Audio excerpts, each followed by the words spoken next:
Hello बच्चों। आज हम 10th क्लास की हिंदी का चैप्टर 7 पढ़ने जा रहे हैं जिसका नाम है आज़ादी। उसके जो कवि हैं वो है बालचंद्रन चुल्लिकाड। ये जो बालचंद्रन चुल्लिकाड हैं इन्होंने ये कविता मलयालम में लिखी थी और इसका हिंदी अनुवाद जो किया है वो असद जैदी ने किया है।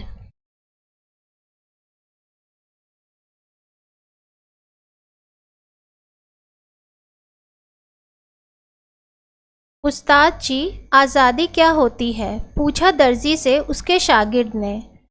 दर्जी का जो शागिर्द है वो दर्जी के साथ काम करता है, जो उसकी हेल्प करता है। जैसे दर्जी के पास आप लोग जानते हैं कपड़े सिलने के लिए दिए जाते हैं, तो जो शागिर्द होता है, जैसे बहुत से कपड़े होते हैं तो कुछ कपड़े शागिर्द सिलता है, या जैसे किसी ने तुरपाई करवानी हो तो आधा काम जो उसका है वो शागिर्द करता है, तो उसी को शागिर्द कहा जाता है। वह क्या क्या वह चरागाह में उछल कूद मचाता नन्हा सा बछड़ा है। आज़ादी का जो मतलब है वो शागिर्द पूछ रहा है। शागिर्द जो है वो दर्जी से पूछ रहा है कि आज़ादी क्या होती है। जो नन्हा सा बच्चा जो उछल कूद मचाता है, भागता है, क्या उसको आज़ादी कहते हैं? या सूरज में घोंसला बनाने को उड़ी जाती चिड़िया, या उत्तर दिशा में दौड़ती सीटी बजाती रेलगाड़ी, या अंधेरे में चलता मुसाफिर जिसकी कामना करता है वह लैंप पोस्ट। लैंप पोस्ट जो मुसाफिर होता है, लैंप पोस्ट जैसे कोई जा रहा है कहीं, किसी गांव से दूसरे गांव जा रहा है। पहले जो लोग होते थे, रेलगाड़ी भी कम होती थी, तो कई लोग थोड़ी दूरी पे जाने के लिए पैदल ही निकलते थे, तो उसमें अगर रास्ते में उन्हें अंधेरा हो जाता था तो उनको लैंप पोस्ट की ज़रूरत पड़ती थी। तो उसी को ये बोल रहा है शागिर्द कि अगर एक अंधेरे में इंसान चले जा रहा है और उसको कहीं से लाइट लैंप पोस्ट मिल जाता है, अंधेरा और उसको रोशनी मिल जाती है, तो क्या उसको आज़ादी कहते हैं? निश्चिंत नींद। निश्चिंत नींद मतलब कि सोते रहना, कि अगर आप आज़ादी का मतलब अगर आप ये निकाल रहे हैं कि आपको नींद आ रही है, आप पूरे दिन सो ही रहे हैं, आप सुबह से दोपहर तक सो ही रहे हैं, तो क्या ये आज़ादी? और आपको कोई कुछ नहीं बोल रहा है, उठा नहीं रहा है, आपको कोई काम करने के लिए नहीं बोल रहा है, तो क्या ये आज़ादी है? या इस अनंत कपड़े शाश्वत रूप से गतिमान पहिए और कभी ना रुकने वाली सुई से मेरी मुक्ति। जैसा कि आपने पढ़ा, इस कविता में दर्जी से उसके शागिर्द ने पूछा कि आज़ादी का क्या अर्थ है। इस सवाल के साथ साथ शागिर्द ने अपनी ओर से कई संदर्भों का वर्णन करके आज़ादी का अर्थ जानना चाहा। जैसे कि आपको अभी बताया कि शागिर्द ने दर्जी से आज़ादी के मतलब पूछे हैं कि अपने मन से सोते रहना आज़ादी है, या चिड़िया का आसमान में उड़कर सूर्य को अपना घोंसला बनाना, और उसके लिए क्या ये आज़ादी है? तो वो आज़ादी के बहुत से मतलब उसके मन में आ रहे हैं जो वो दर्जी से पूछ रहा है। चरागाह में नन्हे से बछड़े द्वारा उछल कूद मचाने, बेफिक्र और खुश रहने का अर्थात और श्रृंखलता का नाम आज़ादी है। दूसरा संदर्भ देते हुए शागिर्द कहता है, लगभग असंभव समझे जाने वाले काम को पूरा करने के दुस्साहस को आज़ादी कहा जा सकता है। शागिर्द को लग रहा है कि जो काम हमारे लिए असंभव है, मान लीजिए हमें कहीं दौड़ कर जाना है या 1 घंटे में पहुंचना है, और अगर हम उसे 1 घंटे से कम टाइम में पूरा कर लेते हैं तो क्या वो आज़ादी है? तो आज़ादी के भिन्न भिन्न रूप जो हैं वो अपनी इच्छा के अनुसार पूछ रहा है, जो उसके मन में आ रहे हैं। सूरज में घोंसला बनाने के लिए उड़ान भरने वाली चिड़िया का काम कुछ ऐसा ही है। शागिर्द ने यह भी पूछा कि कहीं उत्तर दिशा में सीटी बजाते हुए तेज भागती रेलगाड़ी का नाम तो आज़ादी नहीं है? यहाँ आपके मन में सवाल उठ सकता है कि रेलगाड़ी किसी अन्य दिशा में क्यों नहीं जा रही है, सिर्फ उत्तर दिशा की ओर क्यों? दरअसल ये कविता मलयालम में लिखी गई है, जो केरल की भाषा है। कवि भारत के दक्षिण हिस्से का है, इसलिए वह रेलगाड़ी उत्तर दिशा में भगाने की बात का उल्लेख करता है। कवि जो है वो केरल का है, केरल में मलयालम चलती है, मलयालम में ही ये कविता लिखी हुई है। तो केरल में जो रेलगाड़ी जो जाती हैं वो उत्तर दिशा में ही जाती हैं, बाकी सब जगह समुद्र है। तो वही कवि ने जो रेलगाड़ी की बात की है वो उत्तर दिशा में ही जाने की बात की है। वैसे यहाँ पर कवि शागिर्द के माध्यम से उस्ताद से प्रश्न करता है कि क्या सैर सपाटा घूमना फिरना आज़ादी है। शागिर्द जो है उस्ताद से कहता है, शागिर्द जो है वो अपने उस्ताद से प्रश्न करता है कि सैर सपाटा घूमना फिरना आज़ादी है। सैर सपाटा, अपनी इच्छा से सैर सपाटा करना। आपको भी लगता होगा कि अगर हमें हमारे पेरेंट्स ना रोकें और हम सुबह से लेकर रात तक जब तक हमारा मन करे हम अपनी मर्ज़ी से सैर सपाटा करते रहें और हमें कोई कुछ नहीं रोक टोक लगाए, कोई टाइम की बाउंडेशन ना हो, तो क्या उसका मतलब आज़ादी है। कई बार आप लोग सोचते होंगे कि आपके भी पेरेंट्स बोलते होंगे कि अगर आप कहीं किसी फ्रेंड के घर जा रहे हैं, किसी बर्थडे पे जा रहे हैं, तो आपके पेरेंट्स कहते हैं ना कि इतने बजे तक आ जाना। आपको कई बार लगता होगा कि क्यों ये रोक रहे हैं, क्यों ये टाइम की बाउंडेशन दे रहे हैं। तो क्या आपको लगता है कि कितना अच्छा होता कि कोई बोलता ही नहीं, कोई बाउंडेशन ही नहीं होती। तो वो आज़ादी नहीं होती है, इसको आज़ादी नहीं कहते। इसमें शागिर्द यही सोच रहा है कि काम से छुट्टी पाना और सोते रहना, इन सबको आज़ादी का नाम वो दे रहा है। और वही वो सवाल अपने दर्जी से पूछ रहा है जो इसमें कविता में बताया गया है।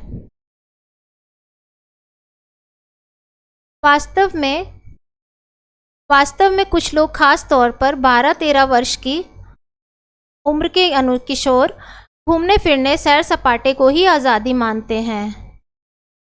12-13 वर्ष के जो बच्चे होते हैं उनके लिए घूमना फिरना, उछल कूद करना, पार्क में झूले में खेलते रहना, साइकिल चलाते रहना, उनको कोई टाइम की बाउंडेशन ना दे, उन्हें कोई रोक टोक ना लगाए, तो उन्हें लगता है कि हम आज़ाद रहें, हमें कोई भी कुछ रोके नहीं किसी भी चीज़ करने से। इसलिए शागिर्द का ये प्रश्न अनुचित नहीं है। अभी आपने पढ़ा ना, वास्तव में कुछ लोग खासतौर पर 12-13 वर्ष की उम्र के किशोर घूमने फिरने सैर सपाटे को ही आज़ादी मानते हैं, इसलिए शागिर्द का ये प्रश्न अनुचित नहीं है। अपने अगले प्रश्न में शागिर्द पूछता है कि क्या अंधेरे में भटकने वाले को लैंप पोस्ट मिल जाए। लैंप पोस्ट मतलब लाइट। कोई अंधेरे में जा रहा है, जो अभी आपको मैंने बताया, लैंप पोस्ट मतलब लाइट, तो उसकी परेशानियां समाप्त हो जाती हैं। इस प्रश्न को यूँ समझिए कि हम किसी यात्रा पर निकले और यात्रा के दौरान अंधेरा हो जाए, अंधेरे में कहीं आश्रय मिल जाए और हम रुक जाएं। क्या यह कुछ समय के लिए रुकना यात्रा का अंत हो सकता है। ठीक उसी प्रकार शागिर्द यह पूछ रहा है कि क्या मुसाफिर का अंधेरे में किसी लैंप पोस्ट के नीचे रुकना आज़ादी है, मंजिल की प्राप्ति है।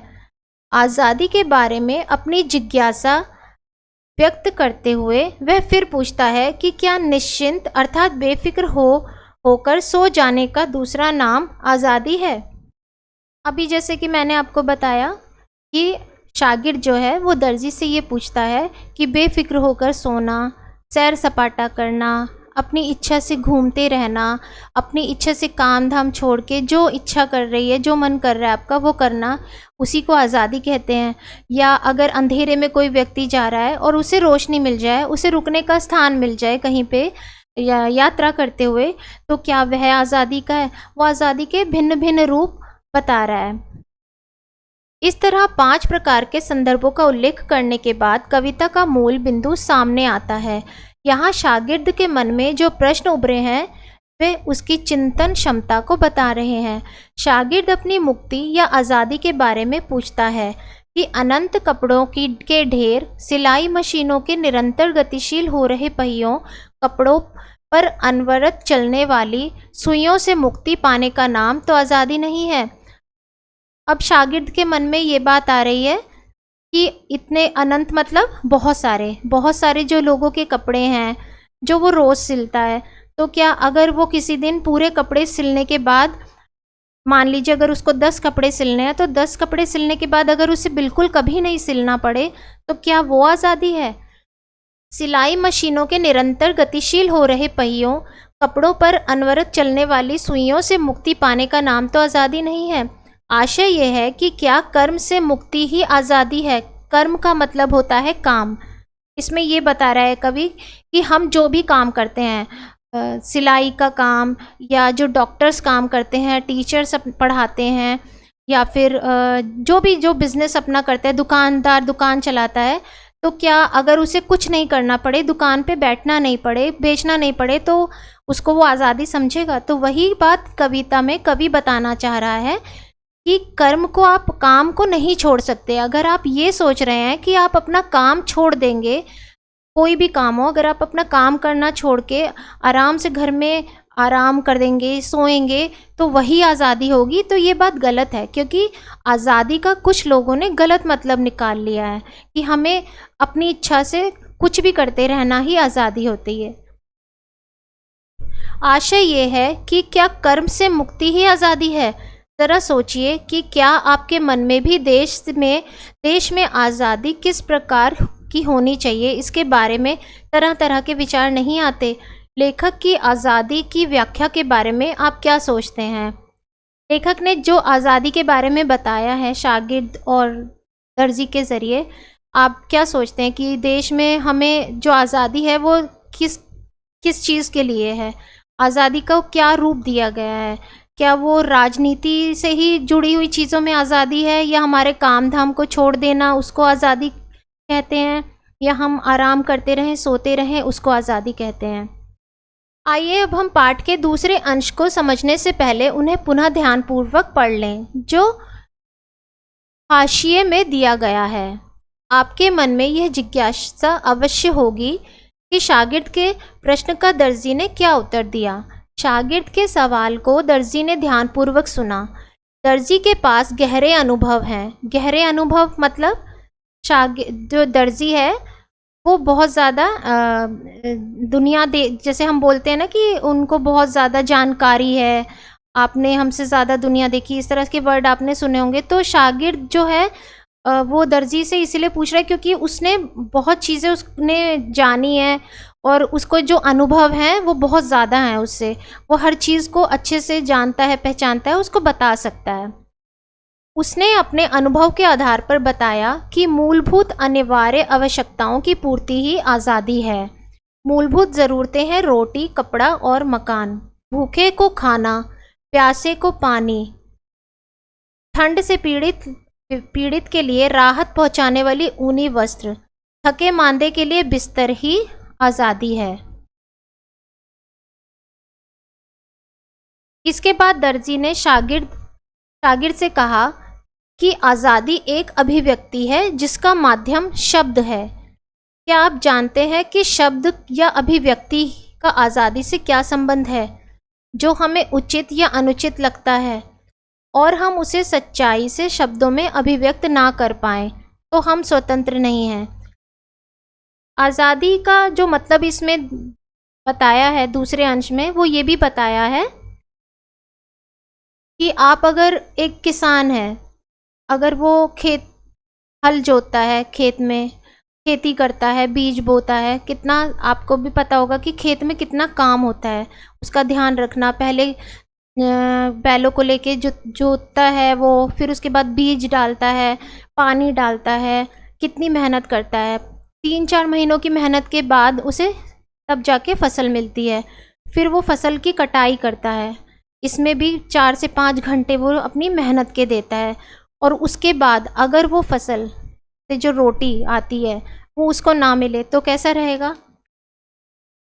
यही हमारे देश में होता था जब अंग्रेज़ हमारे देश में थे, जब हम आज़ाद नहीं थे, हम स्वतंत्र नहीं थे, तो हम कितना भी काम करें, एक किसान अपनी मेहनत से खेत जोतता था, उससे गेहूँ काटता था, ये सब प्रोसीजर के बाद भी उसके घर में रोटी नहीं होती थी, क्योंकि वो आज़ादी नहीं थी उसके पास, वो आज़ाद नहीं था। हम सब लोग आज़ाद नहीं थे।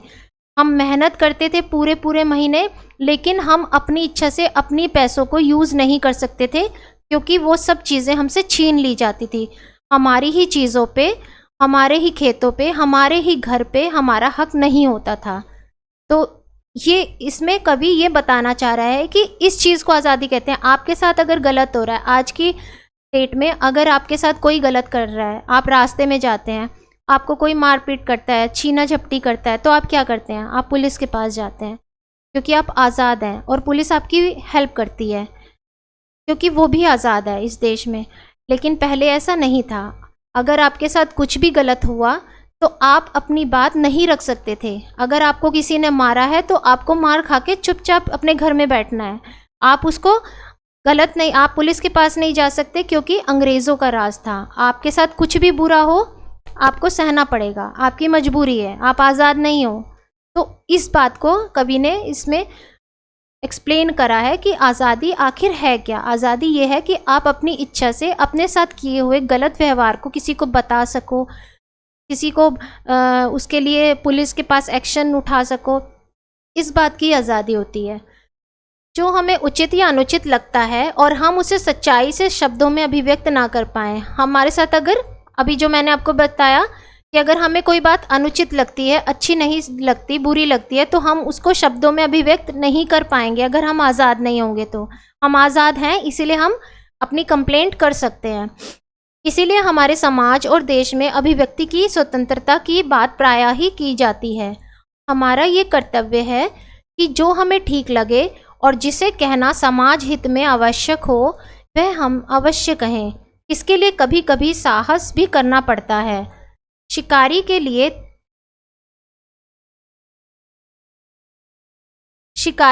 तीर के कमान आज़ादी के एक साधन है। शिकारी का तो अस्तित्व ही नहीं है यदि उसके पास तीर ना हो तो। कवि यहाँ पर कहना चाहता है कि जीवन के लिए अनिवार्य साधन का होना भी आज़ादी है। अकेलेपन के कष्ट से मुक्त होना, भय से मुक्त होना भी आज़ादी है। कवि इसमें बता रहा है कि शिकारी है। अब एक शिकारी के पास अगर आप उसके तीर कमान छीन लेंगे तो वो आज़ादी नहीं है उसके लिए, क्योंकि अगर उसका तो और कोई अस्तित्व नहीं है। अस्तित्व मतलब उसका और कोई काम ही नहीं है, उसको कुछ नहीं आता है, उसको सिर्फ तीर कमान चलाना आता है। तो आप अगर उससे तीर कमान छीन लें, कोई भी उससे छीन ले, तो वो आज़ाद नहीं है इसका मतलब। तो उसके लिए वही आज़ादी है। कोई है जिसका साधन, किसी के पास साधन किसी चीज़ का जिसमें वो अपना गुजारा चलाता है, अगर उस चीज़ को, उस साधन को उससे ले लिया जाए तो वो उस समय वो आज़ाद नहीं है, क्योंकि वो कोई काम ही नहीं कर सकता। उसको जो काम करना आता है वो वही करेगा। दर्जी से अगर सिलाई मशीन ले ली जाए और उसको बोल दिया जाए कि कुछ और काम करो, तो अगर उसे तो कपड़े सिलने ही आते हैं, तो वो कुछ और काम कैसे कर सकता है? दर्जी को मिस्त्री का काम नहीं आ सकता, मिस्त्री को दर्जी का काम नहीं आ सकता। तो उन दोनों की जो चीज़ें हैं उनके पास होना भी, ये भी एक आज़ादी है। अगली पंक्तियों में कवि ने ज्ञान, कर्म और बलिदान के कार्य कारण संबंध को स्पष्ट किया है। ज्ञान,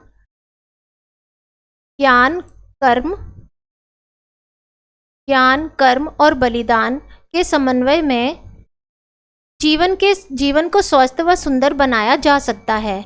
अज्ञानी के लिए ज्ञान प्राप्ति ही आज़ादी है। अज्ञानी का मतलब जिसको कुछ ज्ञान नहीं, जिसको कुछ पढ़ाई लिखाई नहीं आती, जो अनपढ़ होता है। अज्ञानी का मतलब होता है अनपढ़।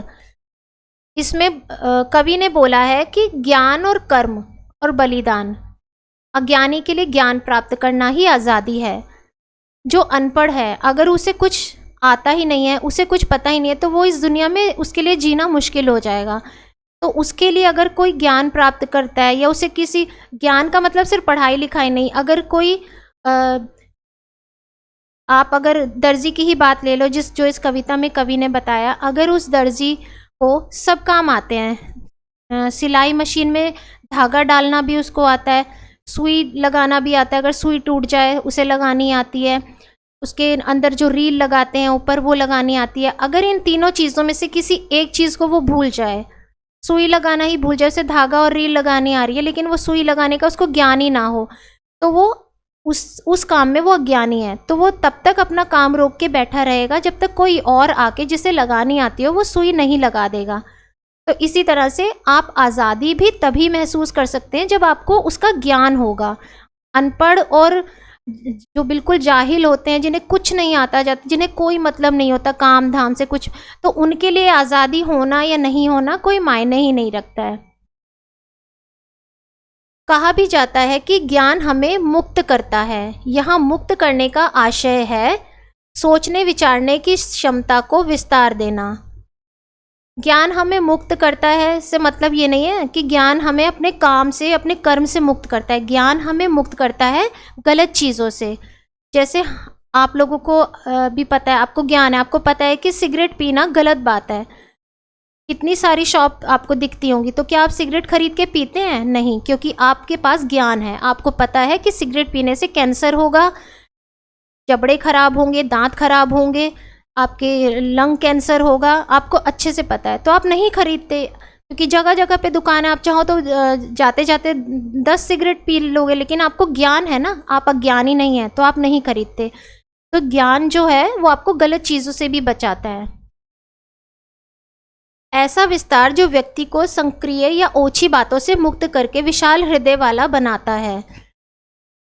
ओछी बातों से मतलब आप अगर जा रहे हैं, ट्रेन में जा रहे हैं, आपको किसी ने धक्का दे दिया, अब आपको पता है वो मजदूर है, वो पढ़ा लिखा नहीं है, और उसने आपको उल्टा सीधा बोल दिया, लेकिन आपको ज्ञान प्राप्त है, आप पढ़े लिखे हैं, तो आप अपना सब कुछ छोड़ के, अपना सामान छोड़ के आप उसे लड़ना शुरू नहीं करेंगे, आप उसे बहस नहीं करेंगे, आप इग्नोर करके चलेंगे, क्योंकि आपको ज्ञान है, आप अज्ञानी नहीं हैं।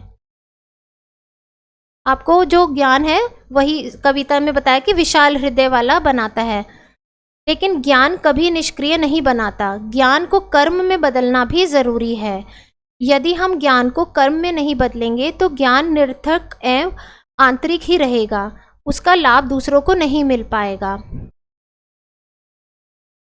इसमें कवि ये बता रहा है कि ज्ञान अगर आपको है तो आपको लोगों में बांटना भी पड़ेगा। आप स्कूल जाते हैं, आप कॉलेज जाते हैं, वहाँ पे जो टीचर्स हैं उनको सब आता है पढ़ाना, उनको मान लीजिए केमिस्ट्री है, फिज़िक्स है, मैथ्स है, वो जानते हैं पढ़ाना, लेकिन अगर वो जाकर पढ़ा ही नहीं रहे हैं, उनको सब आता है, सब पता है, वो अपने अंदर रख के बैठे हैं, तो उससे क्या होगा? देश की जो बच्चे हैं, जो आने वाले पीढ़ियां हैं, तो क्या उनको कुछ पता चल पाएगा, आ पाएगा? कुछ भी नहीं पता चलेगा। क्योंकि अगर आपको कुछ आता है तो आप वो जाकर कहीं पढ़ाएंगे, किसी को बताएंगे, तभी तो उनको भी आपके ज्ञान का पता चलेगा और वो भी सीखेंगे। आप किसी भी चीज़ का ज्ञान प्राप्त करके आप घर में बैठे रहो, सुनार है, अगर वो सोना बनाना जानता है या सोने को, हीरे को परखना जानता है, अगर वो किसी शॉप पे या किसी शोरूम में जाके काम ही नहीं करेगा, घर में बैठा रहेगा, तो अगर वो जानता भी है तो वो व्यर्थ है उसके लिए, उसको उसके उस काम का कोई मतलब ही नहीं होता, उससे किसी को कोई फ़ायदा ही नहीं हो रहा है।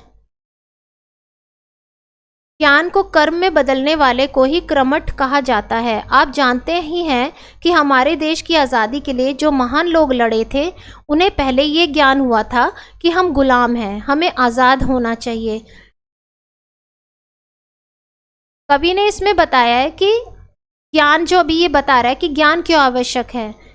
पहले जब तक लोग पढ़े लिखे नहीं थे, धीरे धीरे पढ़ाई करना शुरू किया, तो जो गांव में, जो बिल्कुल देहात गांव में पहले के लोग जो बिल्कुल अनपढ़ थे, वो चुपचाप अपना सहते थे, उनके अंग्रेज़ों के जुल्म सहते थे, अपनी चीज़ों को ही वो अंग्रेज़ उनसे खेत छीन लेते थे, उन्हीं का घर छीन लेते थे, वो उनके कहने पे, उन्हीं के कहने पे चलना पड़ता था। वो जितना भी, अगर उन्होंने 4 बोरी अनाज अगर अपने खेतों से काटा है तो उन्हें सिर्फ 1 या आधी बोरी दी जाती थी, और वो चुपचाप उस जुल्म को सहते थे। क्यों? क्योंकि वो अज्ञानी थे, उन्हें ज्ञान ही नहीं था, वो लड़ना, अपने लिए आज़ाद होना चाहते ही नहीं थे। और जो लोग थोड़े बहुत पढ़े लिखे हुए, जिनको ये ज्ञान हुआ कि नहीं, ये तो हमारी ही चीज़ों पे हमें हक नहीं है, तो उन्हें जैसे ही ज्ञान हुआ तो उन्हें इस चीज़ का भी ज्ञान हुआ कि हमें आज़ाद होना चाहिए, ये हमारा देश है, ये हमारा घर है, तो हमारे ही देश में हम लोग क्यों आज़ाद नहीं हैं, हम लोग अपनी इच्छा के अनुसार क्यों नहीं चीज़ें कर पा रहे हैं। तो इसीलिए पहले उन्होंने ये समझा कि हमें आज़ादी चाहिए। ज्ञान के आधार पर सक्रिय हुए और देश आज़ाद हुआ। इसके लिए उनमें से बहुतों ने तरह तरह के त्याग बलिदान किया। किसी ने घर बार छोड़ा, कोई जीवन भर जेल की, किसी ने घर बार छोड़ा, कोई जीवन भर जेल में यातना सहता रहा, कोई फांसी पर झूल गया। कर्मठ को बलिदान, त्याग ही आज़ादी प्रतीत होता है। ज्ञान, कर्म और त्याग कवि ने अत्यधिक महत्व प्रदान किया है, क्योंकि बलिदान करने वाले कभी मरते नहीं, वे सदैव जीवित रहते हैं। वे दूसरों को जीवन देते हैं और उनके द्वारा निरंतर याद किए जाते हैं। कवि ने जो इसमें आज़ादी का मतलब बताया है वो ज्ञान बताया है, कर्म बताया है। आज़ादी जो है वो कर्म से मिलती है, हमें ज्ञान से मिलती है। आज़ादी के साथ ये 3 चीज़ें जुड़ी हुई हैं। त्याग है, बलिदान है। तो जो त्याग और बलिदान किस लिए दिया उन लोगों ने जो फांसी पे चढ़े? क्या वो उनको अपना जीवन प्यारा नहीं था? उनको अपने घर वाले, अपनी जान प्यारी नहीं थी? लेकिन उन्होंने त्याग किया। किस लिए किया? क्योंकि वो ज्ञान पा चुके थे कि हमें आज़ादी चाहिए, हमारे आगे आने वाली पीढ़ियां भी यही सहती रहेंगी। अगर हमें थोड़ा सा त्याग करके, हमें अपनी ज़िंदगी देके अगर हमारे आने वाले देशवासियों को, हमारी पीढ़ियों को स्वतंत्रता मिलती है, आज़ादी मिलती है, तो हमें ये कदम उठाना चाहिए। आइए अब हम कविता के अंतिम अंश को ठीक से समझने से पहले एक बार फिर पढ़ लें। आपने जाना कि आज़ादी का व्यापक अर्थ है। कविता के इस तीसरे अंश में दर्जी यानी उस्ताद ने आज़ादी को कर्म से जोड़ा है। तीसरे अंश में कविता के कवि ने, दर्जी यानी उस्ताद ने आज़ादी को कर्म से जोड़ा है। कर्म मतलब होता है काम। आपको अपने काम से आज़ादी पान लेना। अब आप जो काम करते हैं, आप पढ़ाते हैं या आप डॉक्टर हैं, मरीज़ों का इलाज करते हैं, या आप कपड़े सिलते हैं लोगों के लिए, या आप सफाई का काम करते हैं, अगर आपको ये लगता है कि आप ये सब काम एक दिन या 2 दिन करके और उसे छोड़ देंगे तो वो आज़ादी है, तो ये आज़ादी नहीं है। आपको आज़ादी भी ज़िंदगी में तभी मिलेगी जब आप उसके साथ साथ कर्म करते रहेंगे, मतलब काम करते रहेंगे। कपड़े सीने का उल्लेख करते हुए दर्जी ने कर्म की ओर संकेत किया है। कर्मठ व्यक्ति ही सपने देख सकता है। कर्मठ व्यक्ति मतलब जो कर्म करना जानता है, जो काम और मेहनत करना जानता है, उसको ही सपने देखने का अधिकार है। मान लीजिए एक स्टूडेंट है, मेडिकल स्टूडेंट को पढ़ाई करनी पड़ती है, 10-10 घंटे, 11-11 घंटे पढ़ाई करनी पड़ती है। वो सिर्फ खाना खाने के लिए उठता है, उसको अपनी नींद तक गंवानी पड़ती है। क्यों? वो इतना क्यों पढ़ता है? वो रात दिन क्यों करता है? क्योंकि उसे पता है कि मुझे डॉक्टर बनना है, मुझे एक बड़े हॉस्पिटल में एक अच्छा सर्जन बनना है। तो उसके लिए उसको क्या करना पड़ता है? उसको कर्म करना पड़ता है। वो जानता है कि आज मैं कर्म करूँगा तभी मुझे अपने सपनों को पूरा करने की आज़ादी मिलेगी। आप सोते रहेंगे तो आप कितना भी चीखते चिल्लाते रहिए, आपको कोई डॉक्टर नहीं बनाएगा, क्योंकि आपने कर्म किया ही नहीं है। तो आपको अपने सपनों को पूरा करने की कोई आज़ादी नहीं है। आप अगर पढ़ा रहे हैं, अगर आप मेहनत ही नहीं करेंगे, बच्चों को पढ़ाएंगे ही नहीं, कोई प्रोफेसर है, अगर वो कॉलेज में जाएगा ही नहीं, अपने घर से सफ़र तय करके जाएगा ही नहीं, बच्चों को पढ़ाएगा ही नहीं, तो उसको सैलरी नहीं मिलेगी, और सैलरी नहीं मिलेगी तो अपने सपने नहीं पूरे कर सकता। उसके घूमने का सपना है, या उसे अपने परिवार वालों को घुमाने जाने का सपना है, या उसे कोई सामान लेने का सपना है, या उसे अपने बच्चों को अच्छी चीज़ें दिलाने का सपना है। तो ये सपना उसका कैसे पूरा होगा? तभी पूरा होगा तब जब वो कर्म करेगा, जब वो कॉलेज जाएगा, वो प्रोफेसर बच्चों को पढ़ाएगा, उसे सैलरी मिलेगी, तभी वो अपने सपने पूरे कर सकता है। तो वही बात इसमें कवि ने बताई है कि आपको सपने देखने का भी अधिकार तभी है, अपने सपने देखने की आज़ादी भी तभी है जब आप कर्म करेंगे। कहने का आशय ये है कि जो परिश्रम करेगा उसी के सपने पूरे होंगे। सुई की चमकदार नोक पर आज़ादी टिकी हुई है, अर्थात कर्म करते रहने में ही आज़ादी है। जैसा कि अभी मैंने आपको बताया, आप काम करेंगे, कर्म करेंगे, तभी आप आज़ादी आपको मिलेगी, नहीं तो नहीं मिलेगी। कपड़े सिए जाएंगे, सुई चलती रहेगी, यानी कर्म जारी रहेगा, तो आज़ादी बनी रहेगी। इसमें दर्जी और उस्ताद के बहाने से कविता में कवि ने ये बताया है कि अगर आप सुई चलती रहेगी, मतलब कपड़े अगर सिलते रहेंगे तो कस्टमर को आप कपड़े देंगे और कपड़े आएंगे, वो सिलेंगे। अगर आप उनको सिलना रोक देंगे, कस्टमर नहीं आएंगे, कपड़े नहीं देंगे तो इनकम नहीं होगी तो आप अपना घर नहीं चला पाएंगे, तो आपकी सारी आज़ादी, सारे सपने वहीं ख़त्म। तो आज़ादी आपको तभी मिलती रहेगी, आपके सपने पूरे तभी होते रहेंगे जब आप आज़ादी को कर्म से जोड़कर काम करेंगे। कपड़े सिए जाएंगे, सुई चलती रहेगी, यानी कर्म जारी रहेगा, तो आज़ादी बनी रहेगी। आज़ादी को बनाए रखने के लिए कर्म का सर्वाधिक महत्व है। क्या आप समझ पा रहे हैं कि इस अंश में उस्ताद ने आज़ादी का संबंध सबसे पहले सुई की नोक से क्यों जोड़ा है? शागिर्द के प्रश्न में अंतिम प्रश्न क्या था? याद कीजिए, शागिर्द का अंतिम प्रश्न था कि क्या इस कपड़े सीने वाली मशीन और सुई से मेरी मुक्ति आज़ादी है, अर्थात कर्म से मुक्ति आज़ादी है। शुरू में आपने देखा था कि शागिर्द ने क्या बोला था, आज़ादी का नाम लेके चिड़िया को बताया कि क्या वो सूरज पे घोंसला बनाने को आज़ादी समझते हैं, या एक बछड़ा उछल कूद मचा रहा है, या हम अपनी पूरे दिन सोते रहेंगे, नींद में होंगे, क्या वो आज़ादी है? तो उसी में एक बात उसने ये भी कही थी कि क्या सुई के रुकने से और जो मशीन की गड़गड़ को रोक देना, क्या उससे मुझे आज़ादी मिल सकती है? शागिर्द के प्रश्नों में अंतिम प्रश्न क्या था, याद कीजिए। वही कवि ने बताया कि शागिर्द का अंतिम प्रश्न था कि मुझे सुई और मशीन से मुक्त करना ही आज़ादी है, अर्थात कर्म से मुक्त आज़ादी है। कभी कभी निरंतर काम करते हुए हम भी थक जाते हैं और सोचते हैं बस अब और काम नहीं, लेकिन यह आराम की स्थिति कुछ देर ही स्थित है, हम फिर काम में लग जाते हैं। कर्म को हमेशा के लिए छोड़ा नहीं जा सकता।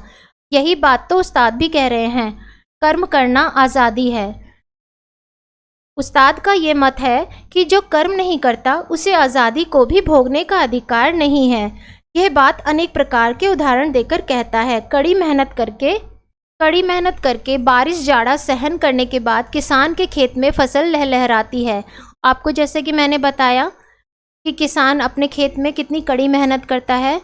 शागिर्द जो है उसे समझाने के लिए दर्जी ने समझाया कि कर्म ही आज़ादी है, क्योंकि अगर आप सुई नहीं चलाएंगे, आप मशीन नहीं चलाएंगे, आप अपना काम अपना कर्म रोक देंगे तो कपड़े नहीं आएंगे, और कपड़े आप नहीं सिलेंगे तो आपके पास पैसा नहीं होगा, आप आज़ाद होकर भी आज़ादी नहीं महसूस कर पाएंगे। वही यहाँ पर खेत में हल चलाते किसान पे उदाहरण दिया है। उस फसल को काटने का अधिकार केवल किसान को ही मिलना चाहिए, रोटी उसे ही मिलती रहनी चाहिए जो उसके लिए मेहनत करता है। ऐसा ना हो कि मेहनत कोई और करे और खाए कोई और, बोए कोई और काटे कोई और। जैसे मैंने आपको अभी बताया था कि पहले क्या होता था, जब हमारा देश आज़ाद नहीं था, कड़ी मेहनत करने के बाद भी खेतों में किसानों को उनके मुताबिक गेहूँ, चावल, कुछ भी धान नहीं दिया जाता था। वो सब कब्जा कर लिया जाता था।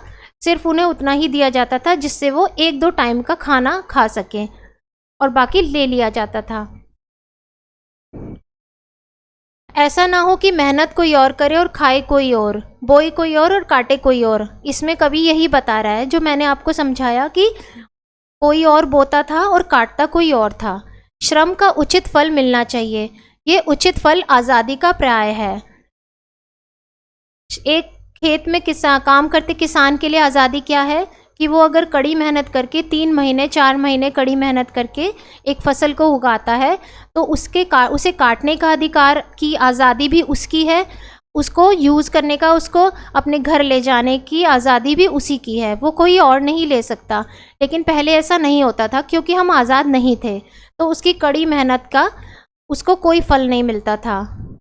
इसके साथ साथ आज़ादी का दूसरा नाम कर्म है। कर्म ही आज़ादी है और परिश्रमिक का उचित फल प्राप्त होना ही आज़ादी है। इस प्रकार आज़ादी का वास्तविक अर्थ उसके विविध संदर्भ और श्रम तथा कर्तव्य के साथ उसके संबंध को स्पष्ट करते हुए दर्जी फिर से कपड़े सीने लगा। इस प्रकार आज़ादी का वास्तविक अर्थ उसके विविध संदर्भ और श्रम तथा कर्तव्य के साथ उसके संबंध को स्पष्ट करते हुए दर्जी फिर से कपड़े सीने लगा। यहाँ पर उस्ताद का फिर से कपड़े सीने में लग जाना निरंतर कर्म करते रहने का संदेश देता है। कवि ने दर्जी के हिसाब से बताया है कि जैसे दर्जी अपना काम कुछ देर के लिए रोकता है, अगर वो थक जाता है तो कुछ देर के लिए वो रुकता है, लेकिन वो हमेशा के लिए उसका कर्म नहीं रुका। जैसे कि अगर आप काम करते करते थक गए हैं तो आप 1-2 घंटे का या 1 दिन का रेस्ट तो ले सकते हैं, 2 दिन का रेस्ट तो ले सकते हैं अपने कर्म से, लेकिन आप हमेशा के लिए रेस्ट लेके उसको आज़ादी का नाम नहीं दे सकते। आज़ादी का नाम ही कर्म है और परिश्रम है। उस्ताद का उत्तर सुन के और उसे कर्मरत देखकर, कर्मरत का मतलब है, कर्मरत का मतलब इसमें है शागिर्द की परेशानियां दूर हुई। कर्मरत मतलब उसको कर्म करते देख के, उसको काम करते देख के। वह भी सुई में धागा पिरोने लगा और उसकी समस्या का समाधान हो गया और उसने पुनः कर्मरत होने का निर्णय ले लिया। आज़ादी को जीवित रखने के लिए श्रम परम आवश्यक है, ये आप भी समझ गए होंगे। श्रम मतलब काम। आपको भी समझ में आ गया कि आज़ादी का मतलब क्या है। श्रम करना, परिश्रम करना, और आपकी अगर मेहनत का फल आपको मिलता है, अगर आप कहीं काम करने जाते हैं ऑफिस और आपको अगर आपकी मेहनत का फल मिल रहा है, आपको सैलरी मिल रही है, तो वो आपकी आज़ादी है। लेकिन अगर उसको कोई छीन लेता है और आपको बोलता है कि नहीं आप रोज़ आएंगे काम करेंगे लेकिन आपको सैलरी नहीं दी जाएगी, आपको 5,000 मिलते हैं, आपको 1,000 दिया जाएगा और आप उसमें कुछ नहीं कर पाते, तो इसमें आप आज़ाद नहीं हैं। अगर आप कंप्लेंट नहीं कर पाते, उसके विरोध में बात नहीं रख पाते, तो उसका मतलब आप आज़ाद नहीं हैं। लेकिन अगर आप कर्म कर रहे हैं, उसका पूरा फल आपको मिल रहा है, तो इसका मतलब कि आप आज़ाद हैं। तो ये लेसन यहीं पे ख़त्म होता है। उम्मीद है आपको अच्छे से समझ में आ गया होगा। आप एक बार कविता पढ़ेंगे तो आपको और अच्छे से समझ में आ जाएगा।